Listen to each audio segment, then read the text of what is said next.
I looked like your average citizen with, 3 kids, parents that I came back my father was still a pastor. I would still attend holiday services at his church. I had to hold up that facade.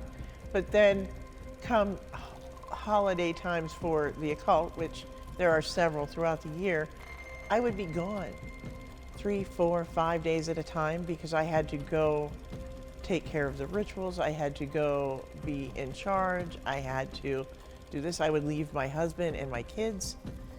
And it was not the easiest thing ever. It was, even then was hard for me as a parent to leave, but I didn't know any way to get out.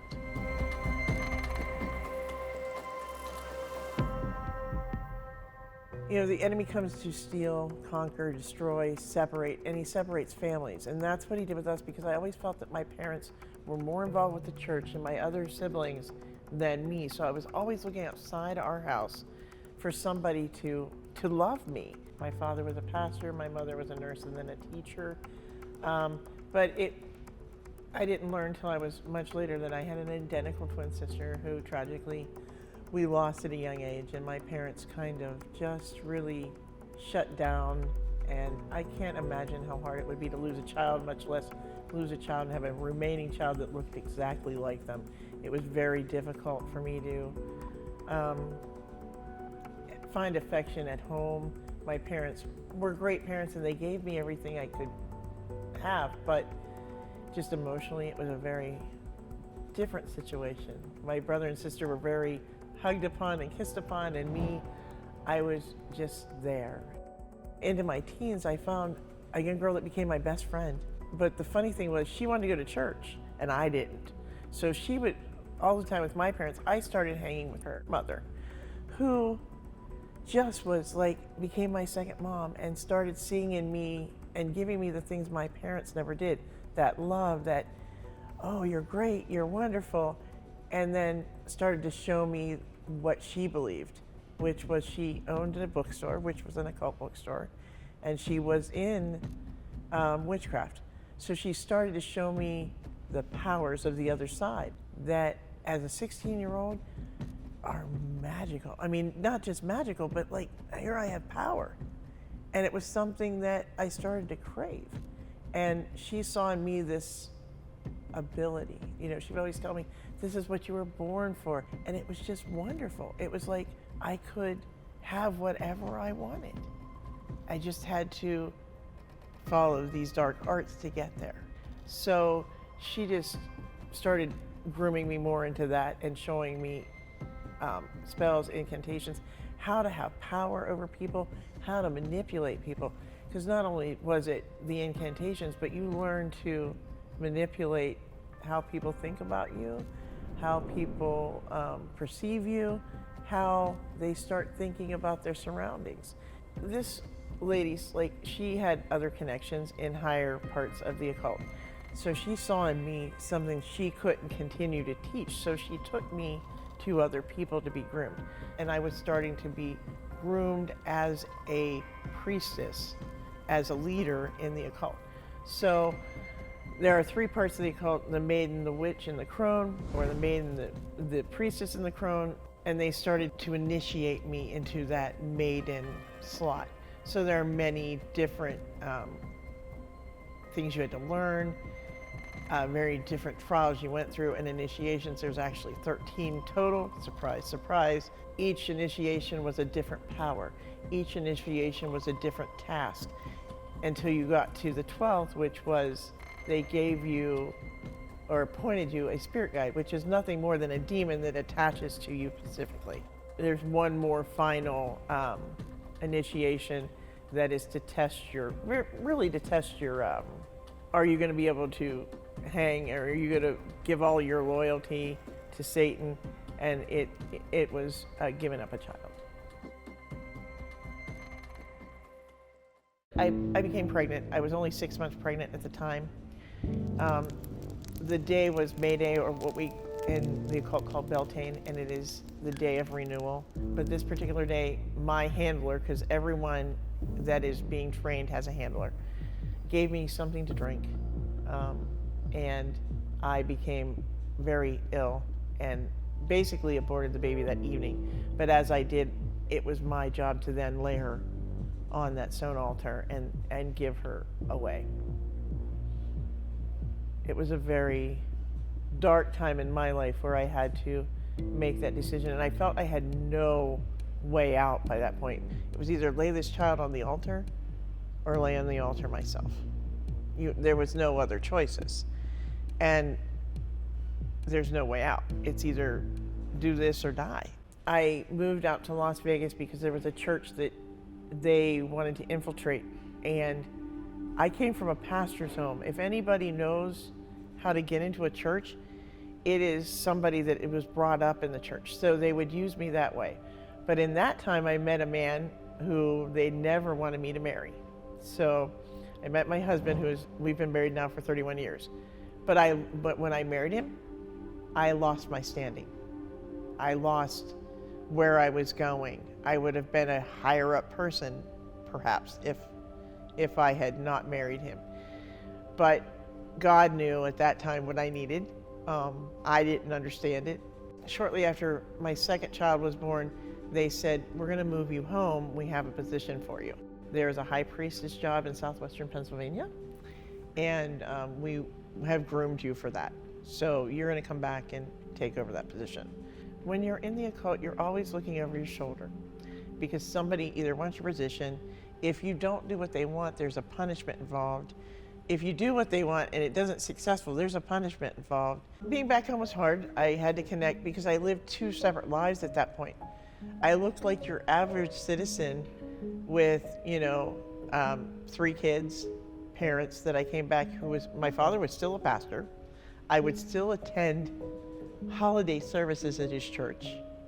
I had to hold up that facade. But then come holiday times for the occult, which there are several throughout the year, I would be gone 3, 4, 5 days at a time because I had to go take care of the rituals. I had to go be in charge. I had to do this. I would leave my husband and my kids.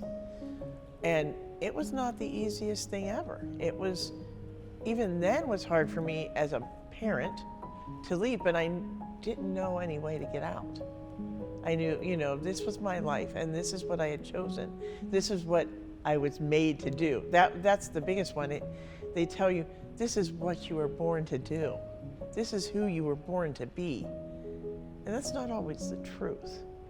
God has a plan. He knows what we're born to do and be far more than the world and the occult. I feared my life, and I did all the time. There was somebody always looking to take my position. Late 2013, early 2014, a young lady came to this area who wanted my position. And like I said, you're looking behind your back all the time because somebody wants you. And witch battling is a whole different ball game. It's really hard to even get you to fathom. I had done every incantation, every spell, everything that I knew to try to get rid of this girl or at least subdue her. And on July 14th, 2014, I was in a trance, in a state of being that is not here on earth. There's a plane between heaven and here, and it's called the astral plane, and that's where a lot of things happen in the spiritual realm with the occult.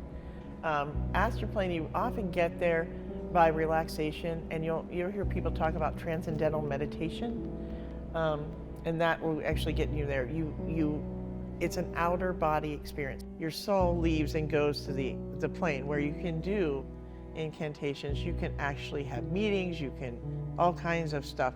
I think I joke a lot of times with people, it was like Harry Potter dueling. There was one witch on one side with a wand, one witch on the other, and we were just kind of at that standstill.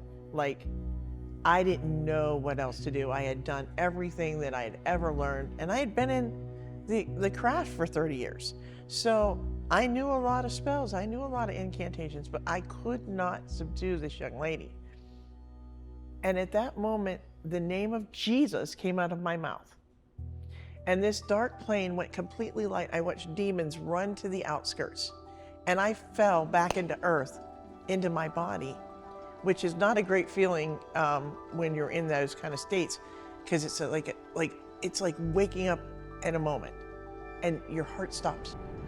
So I fell back in my body and I didn't know what to do. I mean, I was like, okay, now what? Because I have said the name of Jesus that I have heard makes everything go away. But I also knew that I wasn't serving that God, I was serving his enemy. And now, here I am. I had one Christian friend through the Renaissance Festival that I knew, who I ended up calling, who sat up with me all night and tried to explain with me, got me to her church. Did I accept Jesus on that night? No. It took me several days to really wrap my head around what I thought was real and what was really real. And then God delivered me. He baptized me, and like all demonic energy stopped, because Satan is such a legalist. So once I was baptized, he had no legal tie anymore. And I started renouncing the things that I had done, and the demons and the spirits just started to fall away, and my continence started to change. And towards the end, my husband and I started to renew our relationship in 2016. By January of 2017, my husband was saved and he was baptized. And that year we celebrated our 25th wedding anniversary, and we did it in the church, going back to where he met me. I was in my deepest, darkest, lowest place.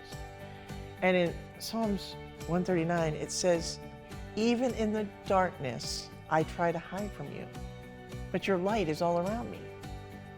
When I said the name of Jesus, literally, that came out of my mouth. So we have that taste, that part of the mouth. I said the name of Jesus. The light engulfed me. I mean, it took a very dark place and blew it up. I mean, I sometimes say I feel like Saul on that road to Damascus with that bright light that just flashed, because God had to show him that he was real too. If he had not shown me that Jesus was real, and I really had to see it for myself, or I would have never believed it. My heart was so hardened that unless he physically showed up, I wasn't going to believe it. And that's what it took. So tasting it by speaking the words of Jesus out of my mouth and then seeing it with my own eyes. I mean, it was just amazing. I didn't think so at the time, but now I really see the amazement of how much he was in control, even in those dark places.